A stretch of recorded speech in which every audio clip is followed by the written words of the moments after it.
As you're on PM Express, and in the last 24 hours, a big matter exploded when, of course, on the back of a tweet by the UK High Commissioner, we saw our police asserting its authority and its independence and not, suffering no fools, as they say, stating its position very clearly on what it believes to be an interference by the British High Commission, and that is a subject of a lot of talk. We know that the Foreign Affairs Ministry, our ministry, has responded tonight. I will share what the Foreign Affairs Ministry had to say with my guests and get their reactions to it. But let's get into it. This has been pitched as the IGP versus the UK High Commissioner and the question of interference. So let's get into what really sparked this. The IGP responded, right, and was very clear and unequivocal, asserting the authority and independence of the police service and insisting that, as they say in a local language, do fiasem, to it, mind your own business, in effect. And there are a host of reasons why he came to that conclusion. And this all started with this tweet by Harriet Thompson, who is the UK High Commissioner to Ghana, in which she said, Oliver Bakavamawo, convener of Fix the Country movement, arrested again. I understand for motoring offense on his way to court. I will be interested to see where this goes.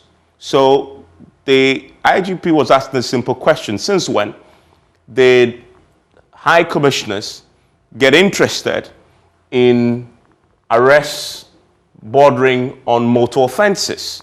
Because that happens on a daily basis. People are arrested across the country for traffic offenses on a daily basis. So since when did an arrest such as that, on a minor issue like a motoring offense, in the nature that we now know involves Oliver, since when did we have high commissioners getting involved and getting interested in writing about it publicly? That appears to have been at the heart of the IGP's unhappiness with the British High Commissioner. And so he responded, and he says, your tweet, he says, was from either biased or uninformed position. Goes on to say, and the letter that the IGP wrote, ordinarily the police would not have responded to it, but they had to, and he explains why.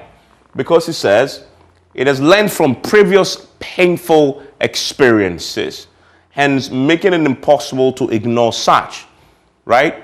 And the IGP was clear that the position as articulated by the British High Commissioner on Twitter was one misguided, was unwarranted and biased, and intended to tarnish the reputation of the police service, right? And so this is about protecting the integrity in the reputation of the police service. The IGP felt, of course, he had every right to make his views known in the strongest terms possible to the UK High Commissioner, which is what he did.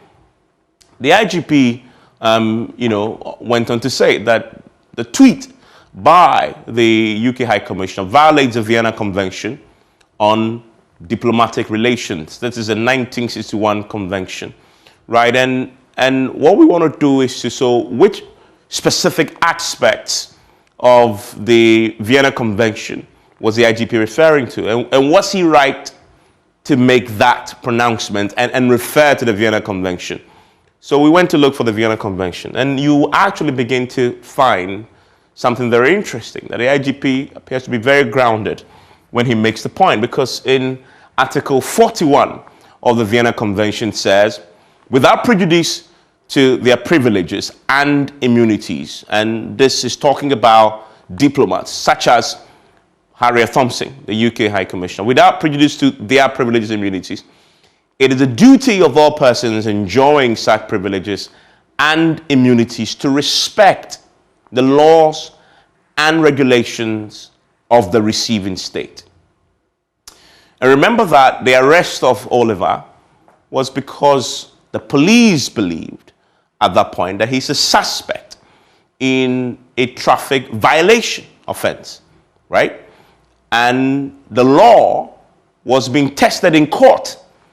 So This is about the laws of the UK High Commissioner's receiving state, which is Ghana in this case. And she chose to go on Twitter to almost raise a question about the laws that the police are implementing and executing and enforcing in the case of Oliver, right? And that's why the IGP refers to the Vienna Convention here. That article goes on to state, they also have a duty not to interfere in internal affairs of that state, okay? So the IGP is convinced that the fact that, one, the UK High Commissioner chose to single out an individual who has been arrested for a traffic offense, chose to comment on Ghana's police service enforcing a law, right? That amounts to interference. That's the IGP's belief. And he cites references. Of course, they didn't specifically talk about Article 41, but we went through the Vienna Convention to see which article was he referring to.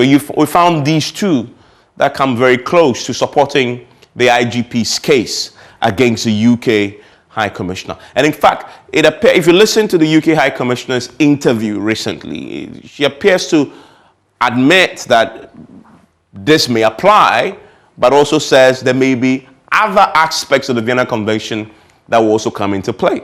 Which other aspects, I don't know, but my guests will join me and then we'll get into that pretty shortly.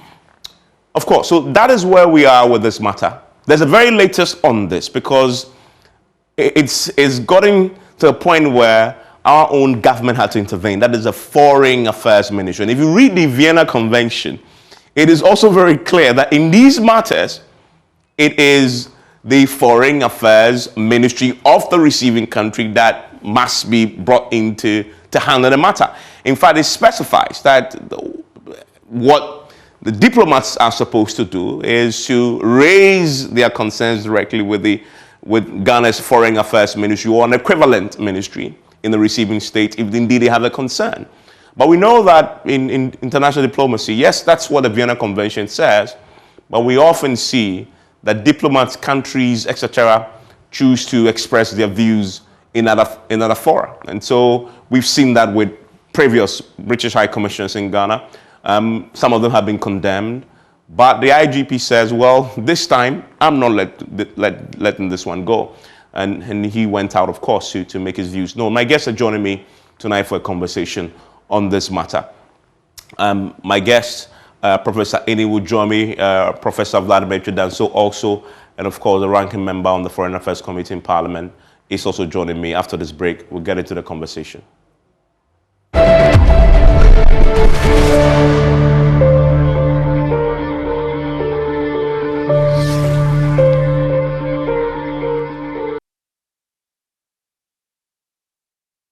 My guest joining me on PM Express tonight is Professor Vladimir Chidanso, international relations expert. Is also, of course, a man is a security analyst and with our staff command. He's a dean there, and so I'm delighted to have him join us. Professor Kwesi also joining us tonight for a conversation. You know him also with the Kofi International Peacekeeping Training Center, also a security person. I'm delighted that he could also join us. Samuel Kuduta Blakwa is a ranking member on the Foreign Affairs Committee of Parliament and MP for Norton. Thank you very much, gentlemen, for your time here on PM Express. Professor Vladimir Chidanso, tonight we had a statement from our Foreign Affairs Ministry on this matter. I want to share the contents of that with you, and of course with my viewers as well. The Foreign Affairs Ministry says in the statement dated today that the Ministry of Foreign Affairs and Regional Integration has noted with concern the intense public debate that has been generated by the communication between the Inspector General of Police and the British High Commissioner in Accra, in line with the general diplomatic practice of communicating with diplomatic missions, preferably through direct engagement. The ministry wishes to remain circumspect in its pronouncements on the matter. We have therefore initiated contact with both the British High Commissioner and the IGP to resolve the issues at stake. the ministry wishes to underline its commitment to the strong historical bonds between Ghana and the United Kingdom, which through the years have been deepened by, among others, the exchange of high-level visits on both sides, as well as increased cooperation on trade, investment, and security. We take this opportunity to reaffirm the bonds of friendship and cooperation between our two countries. Prof, what's your take on this? That is a sign of maturity because a citizen of Ghana, highly placed citizen as such, in the person of the IGP, is having some kind of problem with a diplomat. And things that could have been done by the Ministry of Foreign Affairs didn't go through them. It's like on some level, the IGP could have reported to the Ministry of Foreign Affairs. The ministry could have called the High Commissioner to order. But that didn't happen, and they have direct confrontation. So the ministry found it wise to step in, and in stepping in, it has taken the good diplomatic language to assure the High Commissioner that we are here, we have a long-standing bond with you, and we don't need any kind of such altercation between us. So we are in touch with the IGP, we are in touch with you, and we will see to resolve this issue. So it's maturity, the high diplomacy, I doff my hat for the minister, whom I've had respect for all this while, to have shown such maturity and saying that, hey, look, don't escalate things.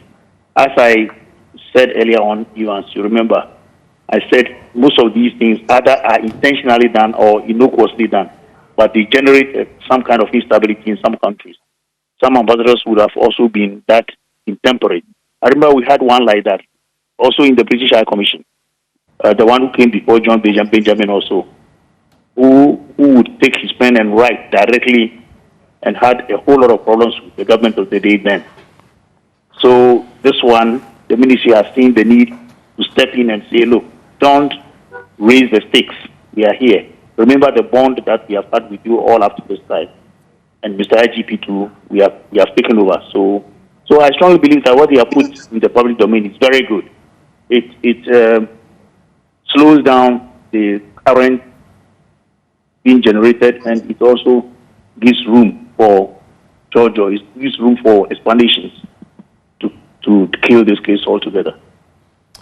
Professor Enin is also joining me. Prof, you've seen this statement by the Foreign Affairs Ministry. You agree it's one that will fix the problem?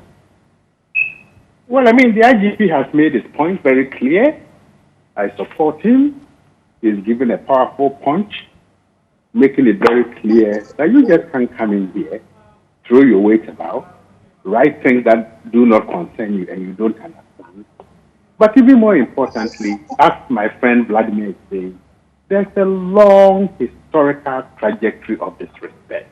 And it didn't start with this present High Commissioner, and neither with John Benjamin. It goes all the way back to Craig Morris in 2000.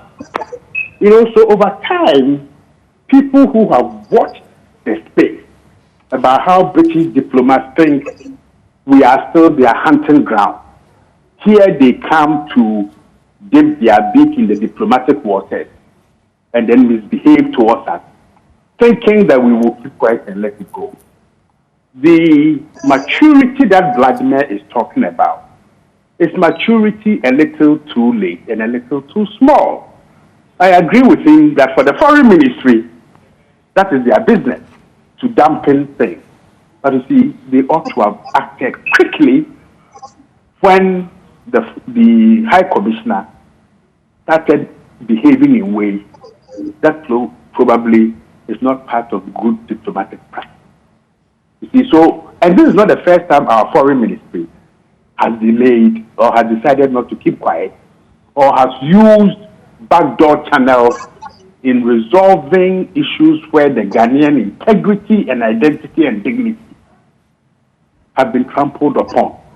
If you remember, the U.S. Embassy issued this statement a couple of months ago, a security threat or a security alert about potential terrorist invasion in the north, claiming that although they issued the alert, the basis for the alert was unsubstantiated information. Now, why the hell do you put out information when the evidence upon which you are basing the alert is unsubstantiated? And therein lies the weakness of the foreign ministry, that they ought even to have responded to that. And now, because they did not, then others think this is some free hunting ground, and then we can behave in any way that suits us. For me, I think it's good the foreign ministry has spoken. Next time they should be more proactive, but certainly the IGP has done what he ought to do in protecting the image of his institution, the way they delivered their services to the people of Ghana. We will be critical of them, as to how they do it. But we are the taxpayers, and we do that. Now, were we to look at the counterfactual, how would the British people behave were we to play the same script in the UK? And our High Commissioner responded to certain issues relating to the disproportionate number of, Black lives lost during COVID as a result of racism, about Black Lives Matter demonstrators and the way they've been treated, about racism in British policing and all that. I don't think they will take it kindly.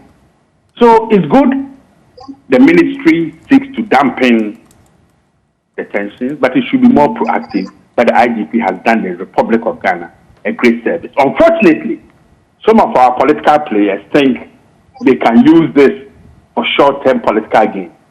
In no situation, it is the interest of the Republic of Ghana that must drive the way that we behave. If you are not in power today, but a foreign potentate misbehaves, don't just support that potentate because you think that misbehavior undermines those who are governing now. Because when you come into power one day, they will treat you either the same way or in a much worse manner. It's enterprise Ghana that must guide us. Will we make mistakes? Certainly. Is it a difficult struggle? Yes. But that's jaw-jawing that Vladimir spoke about. Even amongst us Africans, must be what drives the conversation, seeking Ghana's interest consistently and at all times. The High Commission goofed terribly.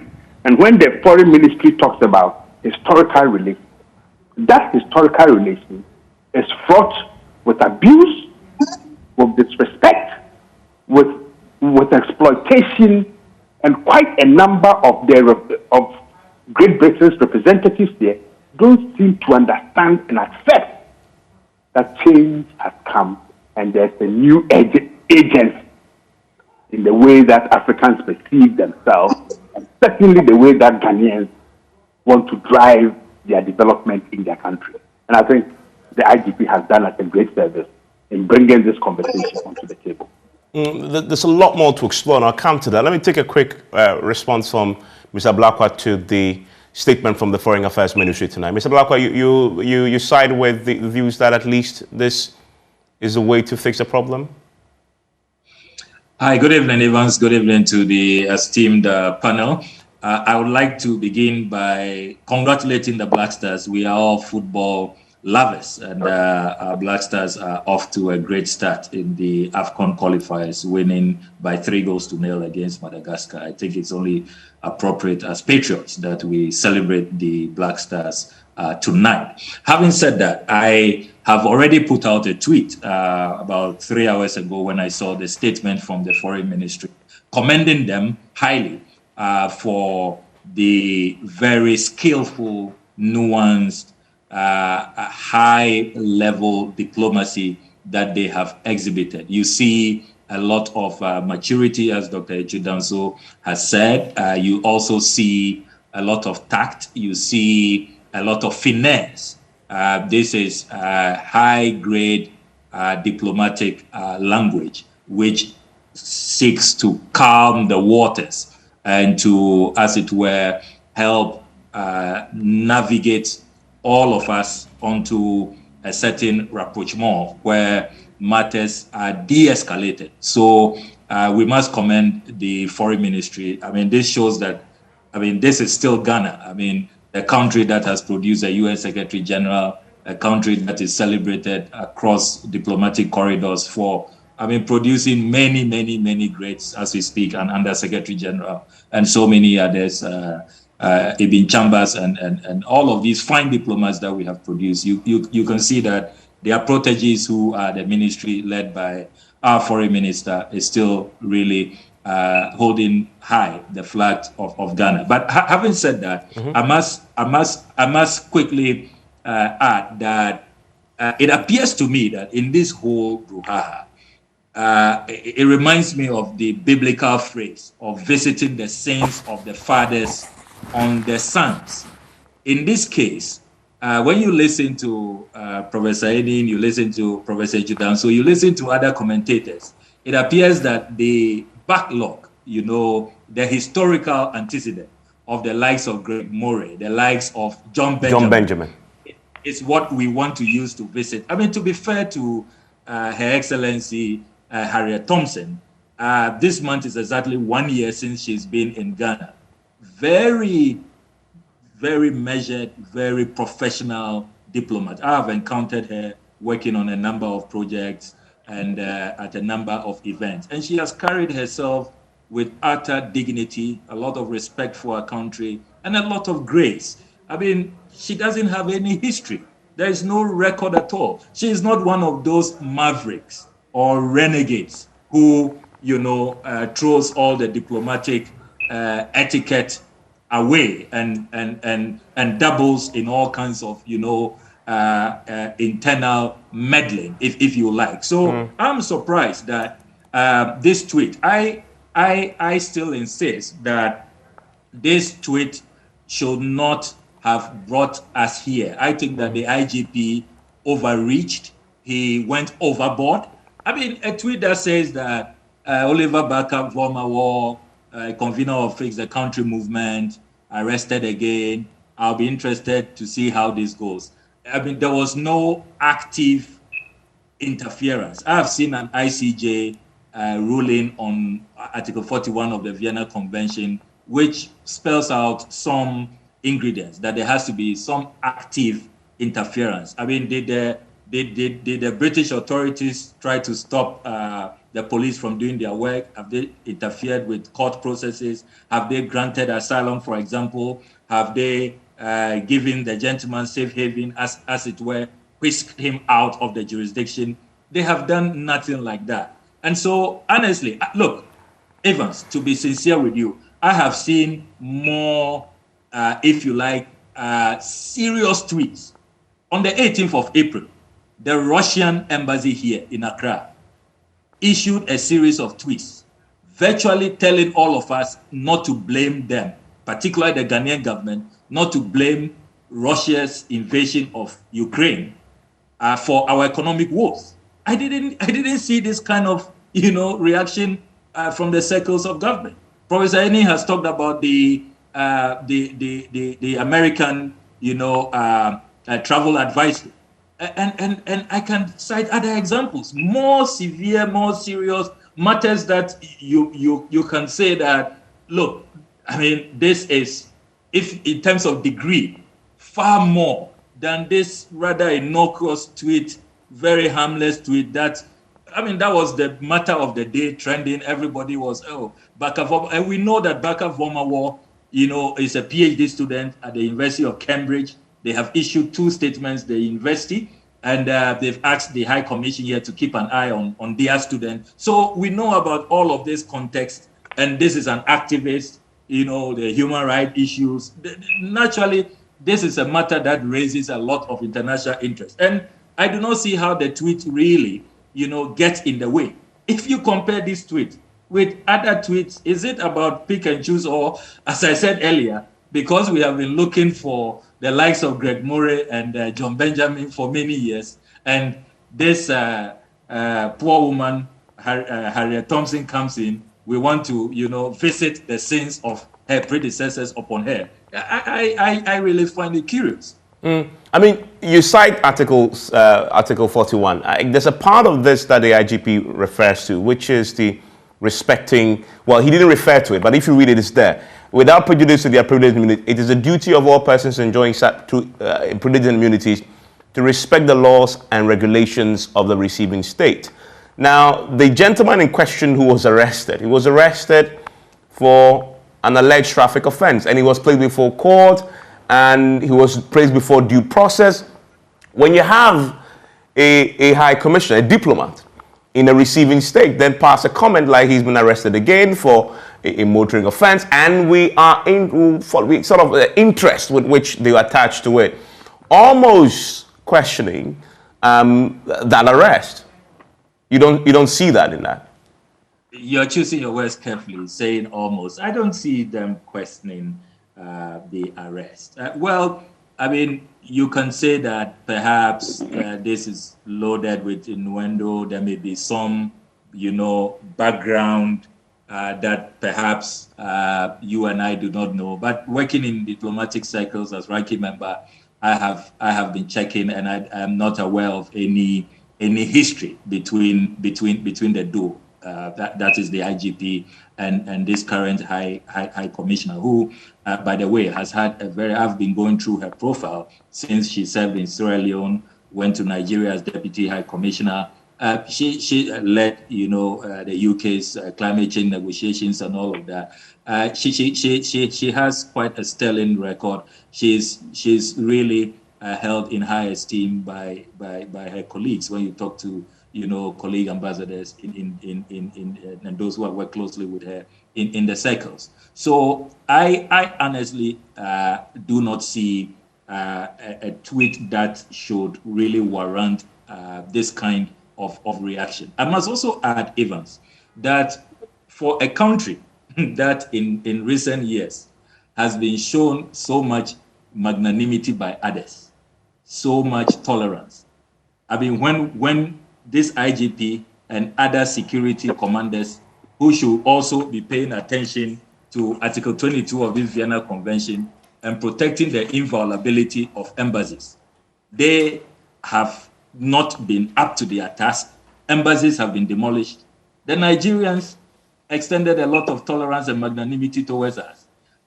So did the Bulgarians do in recent years.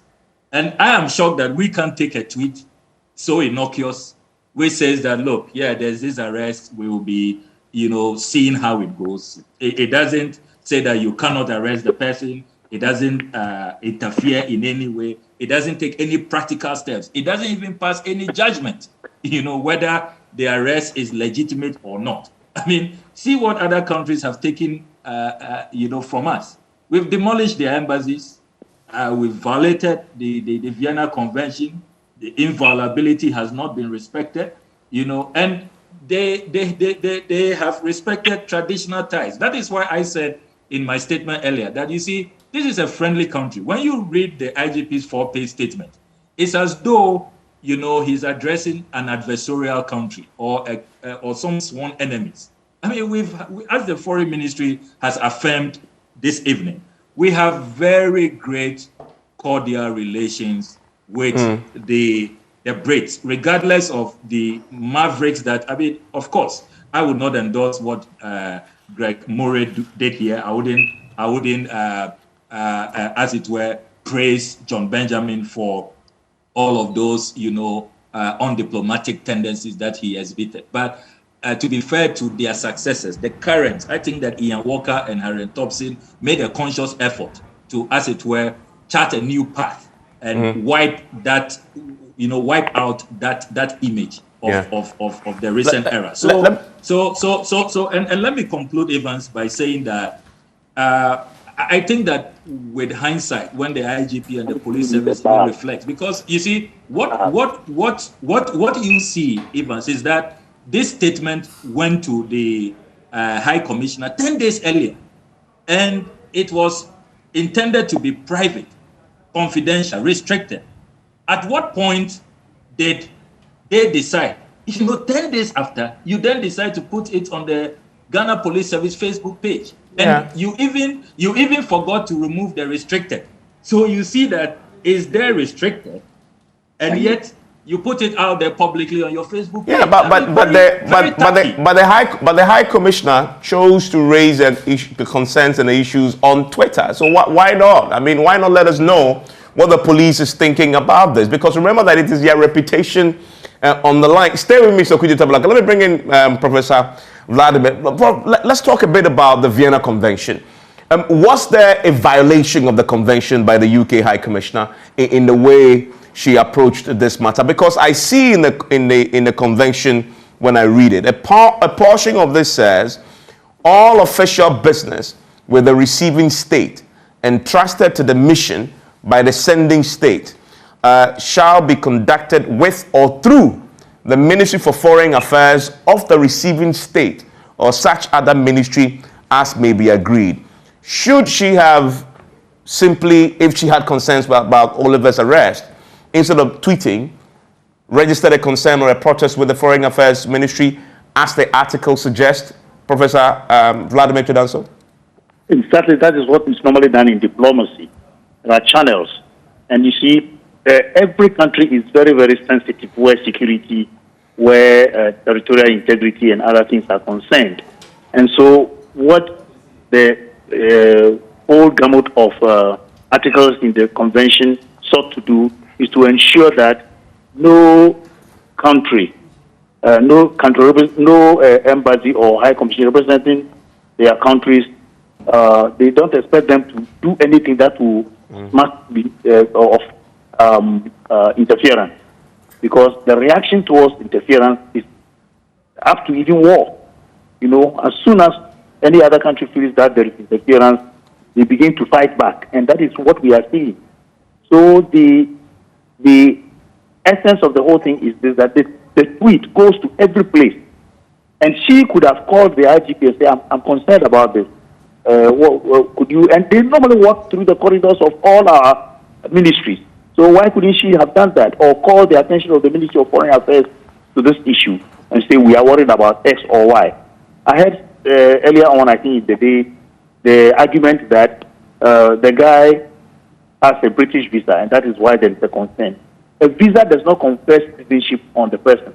So when we talk of the non-viability of embassies, in a host country, the citizens, yes, fine. But even if the citizens, they are not diplomats. Check the convention very well. Non-diplomats have no immunity. And so if even a Briton commits a crime on the streets of Accra, he will be arrested and subjected to Ghana's law. That's clear, the convention. You know, but the diplomats have immunity because of the way to jaw and thrash out issues. So the tweet was bad in faith. And as Kwesi Enin has said, yes, the IGP also replied in the same vein. You know, it was a real kind of, but that is what diplomacy is all about. It's a tooth for a tooth, an eye for an eye. In diplomacy, everybody is equal. Of course, you consider some other conditions and therefore you tone down. Other than that, it is when you sack my ambassador, I sack your ambassador. Diplomacy is reciprocity, respect. You know, so what you give me is what I give you. So the IGP replied in a similar vein, because for me, from where I sit and what I know, I was worried more about the effect of the tweet, not necessarily who tweeted and why. I don't care about why. But the main point is that this is how a lot of the so-called revolutions, which they gleefully give as what they call colorful revolutions, Orange Revolution, Arab Spring, and this is how they all started. They start with some little interference. The public, the opposition picks up, the public picks up, and because of globalization, the use of the social media catches up the fire, and you have a revolution. You know, and that's why I was worried. You call it an innocuous situation, but then it's very subtle.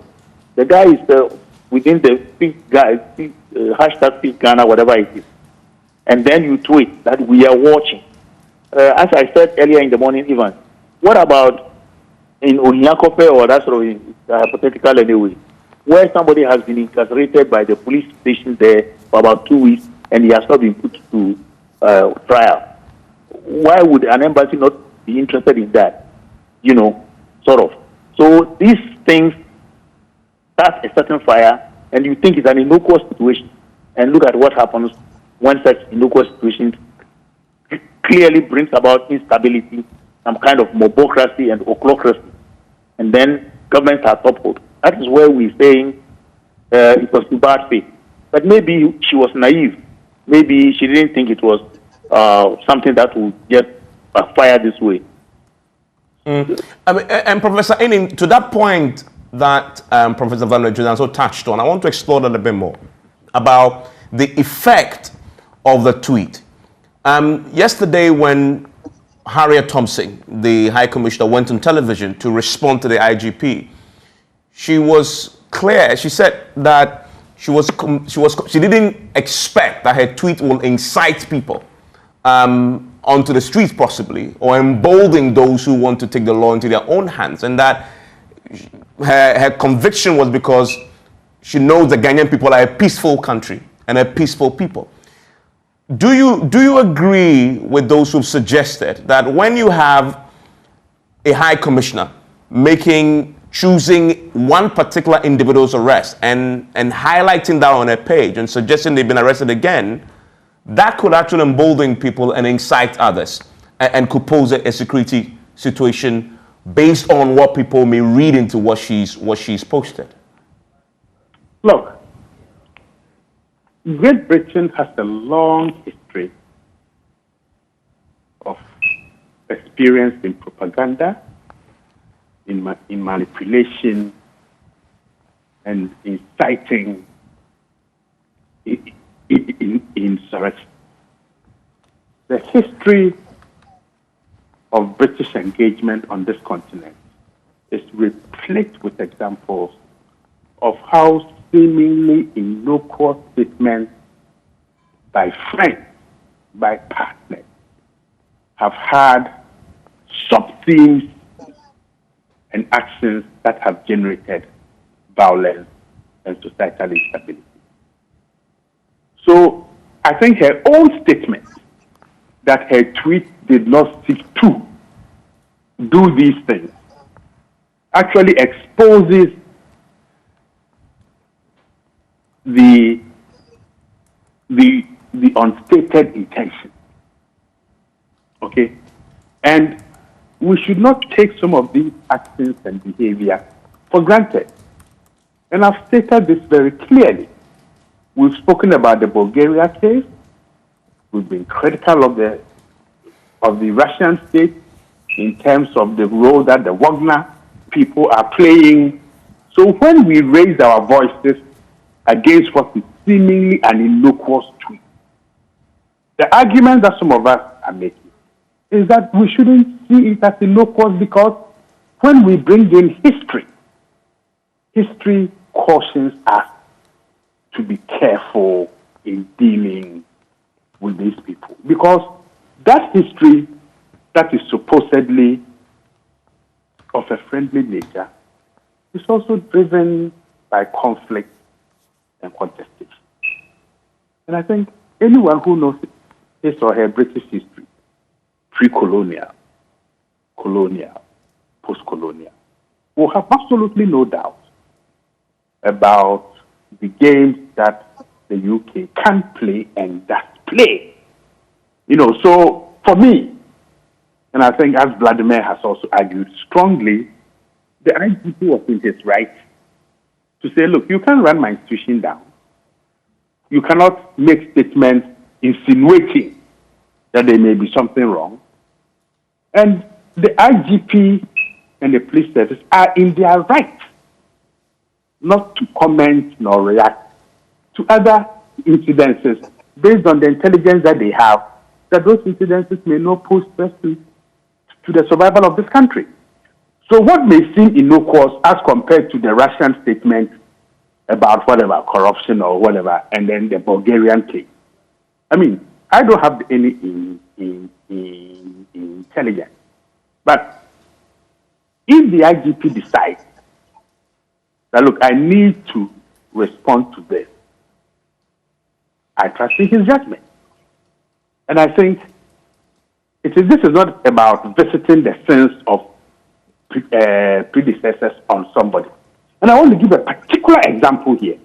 Last week in New Zealand, Auckland has a rather funny fountain in multi colors that everybody makes a joke about. The British High Commissioner, who is a woman in New Zealand's husband, sent a tweet that ridiculed the design of the fountain.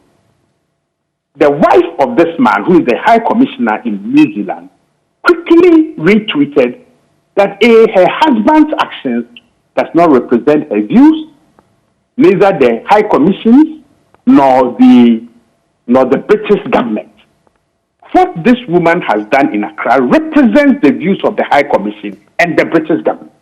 And the IGP is saying, since you will not tolerate such behavior in your country, I will not allow you to undermine the performance of my institution and ridicule my institution. I don't think we should make any joke about this.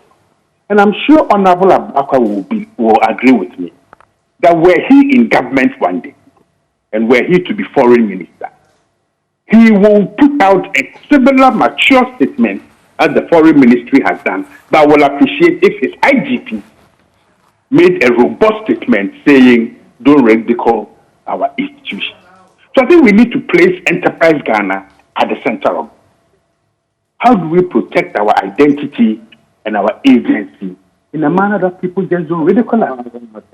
Okay, she would not tolerate this. Has she spoken about Black Lives Matter? I didn't know that. And I think when we get a chance, Eva, ask her, how often has she stood up, or any of her colleagues? Okay, when Craig Murray, after traveling around in the Kazakhstan, came back and was critical of the Foreign and Commonwealth Office, they claimed he was crazy and put him in an asylum. Even his own people turned against him when he decided to speak in ways that they did not want. You see, we shouldn't have double standards here. I mean, Mr. Black, what do you say to that? That this is about corporate Ghana, and that should be the ultimate interest. And also considering the fact that the forum she chose could incite, as Aining has said, this is the content to fix the country. We have the fix the country that today had sent a letter to the police asking to be allowed to come to a protest with weapons, etc. Members who read this on Twitter, British High Commission may be endorsing what we believe and may incite. And that is what we should be focusing on about corporate Ghana. And if you were there, possibly, you would have possibly understood why the IGP had to take this stance. I must commend Professor Aining for the Enterprise Ghana analogy. It is fundamental. And indeed, that has always been at the heart of all my work, my advocacy as ranking member of the Foreign Affairs Committee. I've always made sure that leading the opposition or the minority or the NDC caucus in Parliament on foreign relations, I'd never sacrifice the interest, the larger national interest of Ghanaians. That is why, Evans, if you recall, when the Ghana-US Defense Cooperation Agreement came to the public, I was very critical and even participated in demonstrations and all of that. I thought it was poorly negotiated and was not in Ghana's interest. Recently, you know that I even granted an interview to you yesterday, taking on the Americans and the Canadians for how they are treating our visa applicants, where people are applying even in emergency situations and they have to wait to 2025, 2026. I mean, we are not seeing that happening in other jurisdictions. So I am not a lackey. I am not a puppet of the West. I am not one to, as it were, be beholden to these Western forces or imperialist, elements. Except that I like to look at matters on a case-by-case basis. Honestly, if on this matter, I thought that the British High Commissioner had really interfered and had gone overboard, had, as it were, ridiculed our country and our institutions, I will be the loudest and probably the first out there taking her on. I just honestly think that for this matter, and indeed, listening to everybody, nobody, as it were, denies the fact that, or challenges the fact that the tweet was innocuous.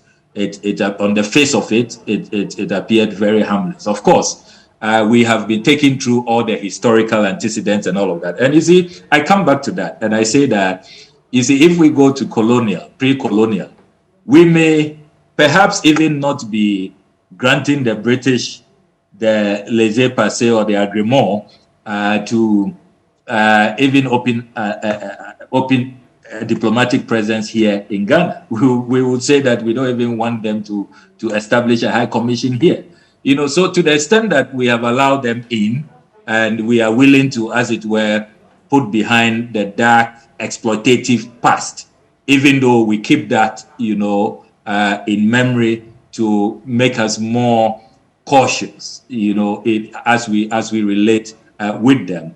I will submit strongly that we could have handled this better if the IGP felt strongly about this. We know that the IGP has a boss, the Minister of the Interior. You discuss with the Minister for the Interior, and then they relate to the Foreign Ministry.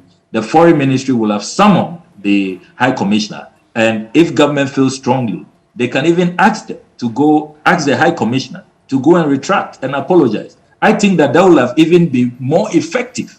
I mean, to have the British High Commissioner go back, pull down that tweet, apologize, and, you know, do the right thing. We have seen, I can cite so many examples where, you know, high commissioners, ambassadors, after they have been summoned, and the government of that jurisdiction, the receiving state, has told them in very clear terms that, look, this matter, we are not happy with you. You have to, we don't think, because really, if you follow the history of this tweet, she initially tweeted from her personal Twitter handle. I've looked at it closely. And then I think later on, the High Commission official Twitter page also retweeted. So you notice that it started from her personal. I don't think that she was communicating, if you like, you know, number 10's position on these matters. Yeah, but I know she can do that. She can, you know, do that. She's here representing the UK.